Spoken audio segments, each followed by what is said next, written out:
এখনো এই রোজার কয়েকদিনে বাকি ষড়যন্ত্র শুরু করেছে, চিনির দাম বাড়িয়ে টাকা জোগাড় করে বোমাকে নিয়ে আইনের সিন্ডিকেট করে বাংলাদেশের মানুষকে অত্যাচার অবিচার করেছে।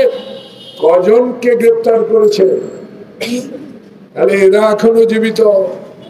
এরা এখনো হাসিনার আঁচলে থাকা কিছু কুচক্রিমল সচিবালয়ে যারা বসে আছে, তাদের আঁচলে, শেখ হাসিনার আঁচলে থাকা লোকগুলো এখনো এই রোজার কয়েকদিনে বাকি ষড়যন্ত্র শুরু করেছে, চিনির দাম বাড়িয়ে টাকা জোগাড় করে বোমাকে নিয়ে আবার অস্ত্র কিনে আবার এই সরকারের বিরুদ্ধে ষড়যন্ত্রে লিপ্ত করার ষড়যন্ত্র শুরু হয়েছে।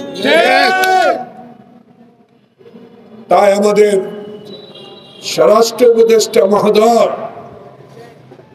সজ্জন মানুষ, অনেস্ট মানুষ, সৎ মানুষ। আপনি আমার মতো একজন মুক্তিযোদ্ধা। আমি আশা করি আপনি রোজার আর কয়েকদিন বাকি, দ্রব্যমূল্যের ঊর্ধ্বগতি রোধ করা কোনো বিষয় না। উৎপাদকের স্থানে আজকে যারা উৎপাদন করে গুঁড়ি করে আজকে তারা ফেলে দিচ্ছে মালামাল, আনার সুযোগ নাই। চাঁদাবাজি এখনো চলছে।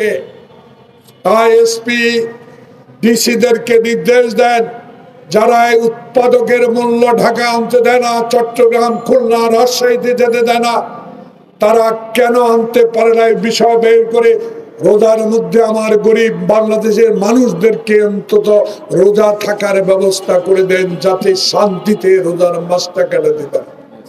তাই প্রজন্মের আজকের এই দ্রব্যমূল্য ঊর্ধ্বগতি রোধ এবং অচিরে এই নির্বাচনের ম্যাপ এবং অচিরে এই নির্বাচনের দাবিতে এই প্রজন্ম দলের পক্ষ থেকে প্রিয় সাংবাদিক বন্ধুগণ, আপনাদের কাছে, সরকারের কাছে দাবি জানাবো, কারো ষড়যন্ত্রে পা ফেলবেন না।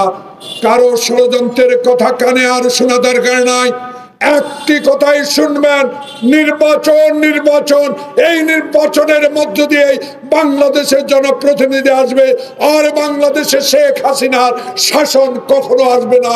কারণ মুক্ত খোকনের রক্তের প্রতি আমরা কখনো বিশ্বাসঘাতকতা করব না। সবাইকে ধন্যবাদ। আসসালামু আলাইকুম।